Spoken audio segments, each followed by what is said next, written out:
ممثل وفنان شاب يسعى لأن يشق طريقه الفني رغم الصعوبات التي أفرزتها الظروف الحالية. الممثل والفنان أحمد العلي ضيفنا بزاويتنا الحوارية الأخيرة لليوم. نقول لك يسعد صباحك وأهلا وسهلا فيك. يسعد صباحكم واهلا وسهلا. صباح الخير، اهلا وسهلا فيك. يسعد صباحك. هلا بداية استهلاليا نحكي كيف بدأت مشوارك الفني؟ هلا قبل ما ندخل بأي حديث بدنا نعزي حالنا وبدنا نعزي اخوتنا المشاهدين بفقداننا لأهم قامتين رحلوا، أهم قامتين من قامات سوريا، الراحل الكبير الأستاذ صباح فخري الله يرحمه، وبعد منا خسارتنا الكبيرة بنقيبنا نقيب الفنانين الأستاذ زهير رمضان الله يرحمه. إن شاء الله يا رب هيك تكون أيامنا الجاية على خير إن شاء الله يا رب. إن شاء الله. نعم. طيب خلينا نرجع لسؤال همام، يعني كيف كانت بداياتك بمشوارك الفني؟ والله بداياتي أول شيء بالمدرسة شوي شوي صرنا نشتغل مسرح. في مخرج قال لي صوتك حلو، قلت له ايه بحاول اني غني، غنيت اخذت معي القصة. شوي شوي صرت غني ومثل. بسنة 2099 بين ال 99 وال 2000 شفت مهرجان الأغنية السورية وزين العلي كان عم يغني لما هجرتيني. هذا الشخص عجبني كتير، صرت غني اسمع اغاني لما هجرتيني حلوه كمان ما تغني اكيد حسبناكم اياها. ف اخذت خطه وشفت انه صوته يعني بيلبق لي تيبه ولونه هيك، وانا خاصه يعني بحب اللون الاذاعي والهادئ اكثر من الشعبي الصاخب. فصرت اشتغل حفلات اعراس، صرت اتجه باسلوبه بصوته بأدائه ومشيت بهذا الخط، بالإضافة لمشاركتي ببعض المسلسلات وبعض الأعمال المسرحية. قدمت على المعهد العالي للفنون المسرحية بسنة 2009 وال 2010، ما مشي الحال، واجهت كثير صعوبات بهذا الموضوع. بعدين يعني شوي شوي صرت يعني اضرب هيك ضربات خفيفة، يعني مشاركة ب10 مشاهد هون، مشاركة هون، هيك شوي شوي. بس كفيت بالغناء يعني رغم هيدا كفيت بالغناء طبعا. يعني كأنه أخذ الغناء حيز أكبر من مسيرته، أكبر بسبب وجودي بالساحل.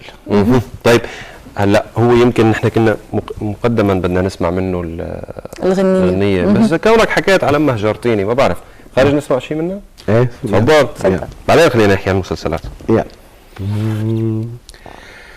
لما هجرتيني ما صعبت عليكي، رحتي مع بيا الدمع بعينيكي، آخر غنية جاي اهديكي، أنا بدي غني لك على دلعونا الليلة دلعونا عليكي محزونة، وعتيابي نزلوا دمعات عيونا، جيبوا الدلعونا تشكيلة همي، قلت لها راحت هل كانت يا يما يا امي، جبت الدلعونا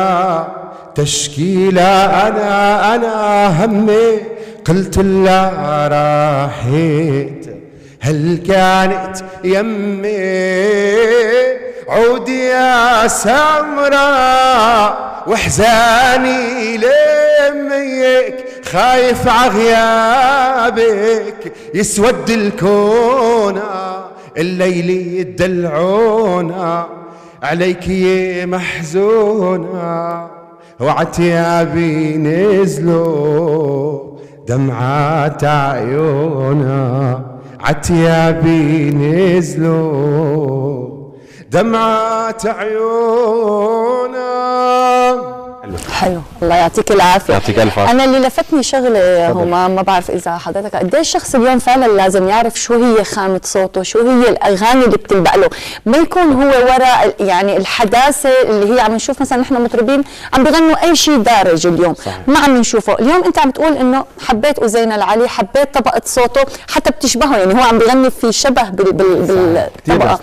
قد ايه هذا ضروري الفنان يعرف شو هي ملكاته ويقدر يستفاد منها كثير، لانه اذا ما عرف بيضيع، بيفشل خلص. يعني هلا انا الحمد لله يعني شايف حالي بهذا اللون وهذا الاتجاه خلص.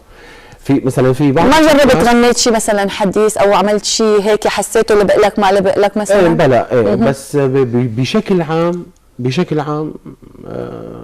أذين العلي بشكل عام، والاغلبيه أذين العلي. احيانا الواحد بيضطر بالحفله يغير، بس ما بحس حالي، يعني ما بشوف حالي. ما بتشوف حالك لا انت؟ ما بتكون رضيان عن هالتغيير. ايوه ما بكون والله مشكله حالي. مشكله كبيره يعني. بدي يشتغل اجباري عني يعني. بس القناعه حلوه. الشعب هيك بده الجمهور، خلص بده الواحد يشتغل يعني على هذا الموضوع. كيف السوق من سوق. مثلا هلا مثلا دارج الزوري مثلا، هذا اللون الزوري هل هيك مثلا انا الشيخ ويما الحب يما هالامور هي انا يعني انا ما كثير بستهويها، ما كثير بحبها. هلا ممكن هيك بالحفلات ضاربين وحلوين وبيعملوا جو بالحفله، بس صح. انا ما كثير يعني ما بشوف حالي كثير. صح. ممكن بالحفلات انه تستخدمهم، ولكن بالحياه اذا حبيت تصور غنيه لإلك خاصه فيك مع فيديو كليب خاصه قريب شوي من الرومانسي، بده يكون خاص، بده يكون اختياري قريب شوي من الرومانسي. مثل لما هجرتيني اللي غنيتها. ايوه تمام. شيء جبلي لكن فيها رومانس حزن. صح. روح على الفراحي شوي كمان يلا. طيب خليني اسالك شوي عن المسلسلات اللي حضرتك شاركت فيها، يعني نحكي عن ادوارك فيها، كيف تدرجت فيها، حتى لو كانت مشاهد قليله تبقى اسمها مشاركه. طبعا. هلا اول دور اشتغلته كان بزمن الخوف مع المخرجه ايناس حقي. كنت رفيقه لجلال بطل المسلسل، كنا عم نصور بطرطوس. كنت تقريبا شي 10 مشاهد انه انا باخذه لجلال وانا مستلم قهوه بلبنان وباخذه وبأمن له شغله هيك. هي الفكره كانت اول شيء من باب انه هن طلبوا ممثلين مسرح. ففكره دخولي او قبولي لهذا الموضوع انه التعرف على الجو، المثل امام الكاميرا، التعامل مع المخرج، مع الممثلين، مع الكادر وهيك. كانت كثير تجربه حلوه، بس تعذبت بالبدايه، تعذبت شوي بالنسبه للكاميرا يعني. كان في خوف، كان في رهب. 5 4 3 2. هلا بحس بيقولوا لك اسهل يمكن لارا من المسرح. هي اسهل من المسرح قط. طيب اوكي اسهل، ماني ضد، بس كمان في شيء رهبه الكاميرا. رهبه الكاميرا كثير بدها فتره. هلا في ناس بتقول لك لليوم ما بتروح. عن جد يعني. هلا مثلا 5 4 3 2 استاذ يلا 5 4 3 2 عندها 2 بشكل عن جد انه هيك. بس اخذت القصه يعني بعد ثالث مشهد خلص اخذت القصه. دعيت كمان لمسلسل رايات الحق مع الاستاذ محمود دوايمي، كنت زعيم قبيله. فشافني مساعد المخرج، خلصنا تصوير ولحقني قال لي استاذ انت كثير ادائك حلو وخامتك حلوه كثير، يعني هاي اشتغل على حالك بتصير. هذا الشيء شجعني اني استمر، وانا بعرف امكانياتي وبعرف حالي، يعني بعرف قدراتي وهيك. بال 2010 اجى برنامج اسمه ذا اكتر على قناه الدنيا. فورا طلعت قدمت مشهد تشيخوف، نفس المشهد المونولوج اللي قدمته بالمعهد العالي للفنون المسرحيه. كانت الرهبه كبيره كثير، كانت الرهبه اكبر من رهبه المعهد العالي للفنون المسرحيه لسبب كاميرات، لجنه، صحفيين. شافني باسل الخياط اني فتت بالحيط، قال لي طيب هدي، اعمل حالك عم تشيل بسامير من الحيط. انا استغربت هذا الطلب يعني. فهو بده يشوف الخيال. هلا هو انه شافوا انه عندي شيء، بس اللبكي والخوف يعني مين ما كنت تكون، اذا بتكون بسام كوسه ولجنه وكاميرات واول مره هيك يعني في رهبه. الحمد لله نجحت. هو دوما اول مره بتحسها، وخصوصي لما تنحط بموقف الاختبار. صحيح. في رهبه معينه بدها تجي، حتى لو كنت ملك الملوك بهيدي المهنه. صح. وبضل الاختبار كلمة اختبار صعبة، كلمة اختبار صعب، امتحان. صح. يعني أنا مثلا مع رفقاتي مع كذا إنه أنا قوي، فتت يعني ما كأنه أحمد اللي كان برا، عن جد ما كان أحمد كان فتت شيء ثاني. هلا شو رايك نرجع على المسرح كونك جبت سيره المسرح؟ يعني لارا مسرح ابو الفنون اعطيني مسرحا اعطيك شعبا، نسمع كثير عن هيدي المصطلحات، بس وين احمد وين المسرح؟ بس همام المسرح يقدم لك كيف بدي اقول لك شو كيف بدي اوصل لك اياها الفكره؟ لا ما بيطعمي خبز، ما بيطعمي خبز للاسف. ايه هذا شيء مزعج يعني. بخليك غالبية المسرحيين بيروحوا تبتعد عن المسرح.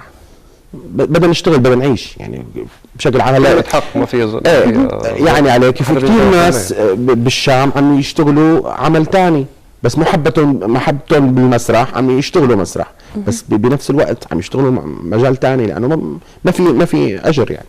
هلا في كثير كبار نجوم سمعت لقاءاتهم انه نحن بنحب المسرح، بنشتغل بالمسرح، بس ما بيطعمنا خبز. يعني الا اذا كان انا عندي مثلا مسلسل مثلا بدعمه، ممكن اذا طلبوني على مسرحيه بلبي. مثلا انا بعرف نجم ما حاذكر اسمه عم بيعاني من هذا الموضوع كثير، نجم واسم وهو مدرس ومدرسه بالتمثيل يعني، عم يشتغل مسرح اجباري عنه، بيضطر انه يشتغل مسرح، بيحب المسرح بس المسرح هو بوابة، يعني بوابة للانفتاح، ولكن المردود المادي ضعيف. يعني هون السؤال، اليوم في ظروف معينة ممكن تفرض على الفنان انه ياخذ حيز او خيار غير الخيار اللي هو مثلا بيحبه او بيفضله. اليوم قد ايه هي الظروف كانت اثرت على كثير فنانين بمسيرتهم المهنية اليوم؟ اذا حضرتك منهم شو اثرت عليك الظروف والخيارات اليوم باتخاذ الطريق اللي انت كنت حابب تمشي فيه؟ هلا اثرت بصراحه ظروف الماديه ما كثير خدمتني بصراحه، يعني ظروف الماديه ما كثير خدمتني اني اقدم شيء او اسعى لشيء. يعني حتى انا لو قبلت بالمعهد العالي انا كيف بدي ادرس؟ انا ساكن بجبلة، كيف بدي ادرس؟ بدي استاجر بيت، بدي اعيش، بدي اكل، بدي اشرب، يعني بدي اضطر اني اشتغل لحتى ادرس، لحتى تكفي سنوات الدراسه. صعبه لي كثير صعبه لي. صح. طيب خليني اسالك هون، كيف ممكن الفنان يخلق فرصته؟ بنسمع كثير عن المصطلح للامانه، يعني انه انت عندك امكانيات خلق فرصه لإلك. طب يا اخي كيف؟ من خلال علاقاته حصرا؟ اي اجتماعه مع شركات الانتاج، علاقته مع فلان. هلا انا مثلا بروح على الشام مثلا بلتقي بالاستاذ طارق مرعشلي، الاستاذ عباس النوري، مرحبا اهلا كذا، بقعد معهم بتساير، بنحكي بنتواصل، بس بضل التواصل ضعيف لانه مثلا انا بالسنه بشوفهم مرتين او 3 مرات، يعني بدك تكون معاشرهم، قاعد معهم، قريب منهم، كل يوم عم تشوفهم. يعني بيقولوا لك لانه الفرصه ممكن تجي هلا بلحظتها. تماما بدنا شيء، يلا احمد موجود. تماما. هلا انا عن طريق شخص بالشام دخلت بعرض مسرحي لعميد المعهد العالي للفنون المسرحيه، عن طريقه لزميلي الشاب، عرضناها، كان عرض مسرحي اسمه نور العيون. ايه كانوا عارضين الله يرحمه الراحل نضال سيجاري والفادي الاستاذ فادي صبيح، فعرضناها نحن بكادر ثاني. عرضت بكذا محافظه، عملت لي دعم شوي، بس تعبنا على ولش يعني اجور الطرقات، اجور الطرقات كانت علينا، الروحه والجاي كله علينا، حتى الاكل كان علينا، كله علينا.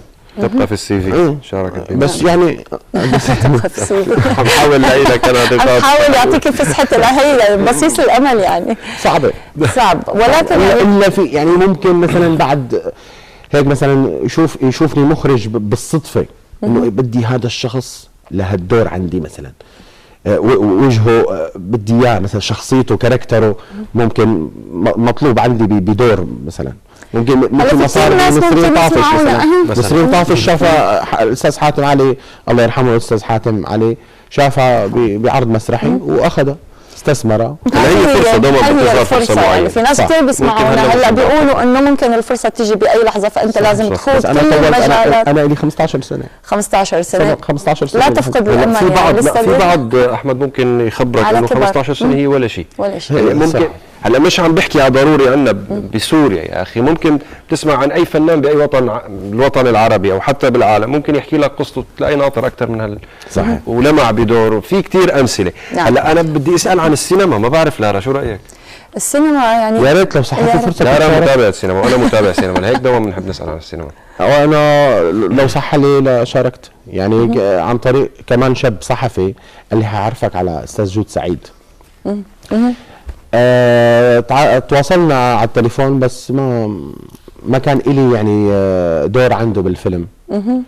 ما صار نصيب اني شارك معه، يعني كنت بتمنى صراحه، كنت بتمنى المشاركه لو كانت صغيره، انه التجربه حلوه بس ما صح لي يعني. ان شاء الله يا رب، ان شاء الله يا رب، ان شاء الله. اكيد يعني نحن كثير بنقدر مسيرتك الفنيه، بنتمنى لك التوفيق، بنتمنى فعلا يعني نحن اكثر الاشخاص اللي بنعرف انه نحن ما بنفقد الامل، لانه دائما الفرص موجوده ولازم نكون نحن جاهزين لاستقبالها، فان شاء الله يا رب بنشوفك قريبا محقق طموحاتك او جزء منها لحتى تنطلق بمشوارك اللي انت حابب انك ترسمه لحياتك، الممثل والفنان احمد العلي. شكرا كثير لك، واكيد بدنا نختم معه بغنيه هما. اكيد.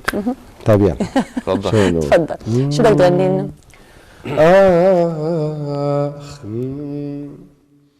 اخ يا ويلا، ما ضل باب ما دقيته، ما حد فتح لي الباب، وبيوم ضاق الدهر ما بان لي احباب. انا اللي غير حال الزمان، خلاني جريح بلا وطن. انا اللي غير حال الزمان، خلاني جريح بلا وطن. أنا اللي غير حال الزمان، خلاني جريح بلا وطن. وصدعت روح المحان من دون أي أسباب، ما طل باب ما دقيته، دقيت دقيت دقيت دقيت ولا حد فتح لي الباب.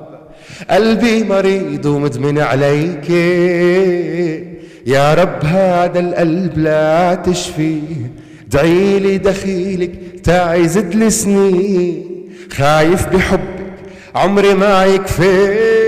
فيكي دبت أنا كلي ما تخيلت سحرك بها تضلي. خلق الحلال الكون وتفرع، إلا جمالك خلق بالجملة.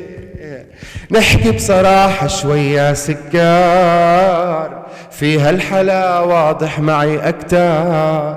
رسم وخدودة على الوجه وردات، فيهن ملامح طفل ما بيكبر. فيكي دبت أنا كلي ما تخيلت سحرك بها تضلي. خلق الحلال الكون وتفرع، إلا جمالك خلق بالجملة. تسلم هالتم. شكرا جزيلا لقبولك دعوتنا، ونتمنى لك كل التوفيق في قادم من الله يسلمك همام ان شاء الله يا رب. شكرا جزيلا لك. شكرا لك. اكيد همام هيك بنكون وصلنا سوا لنهايه مشوارنا الصباحي لليوم. بدي ودع كل مشاهدينا اللي كانوا معنا عبر مشوارنا الصباحي. اكيد برامجنا مستمره معكم خلال النهار، وبكره ان شاء الله رح نكون معكم بصباح جديد من هلا لوقتها. تضلوا بالف خير، الى اللقاء. شكرا لارا، وشكرا جزيلا لكم مشاهدينا الأكارم على حسن وطيب وكرم المتابعة. دمتم ودامت صحتكم بألف خير.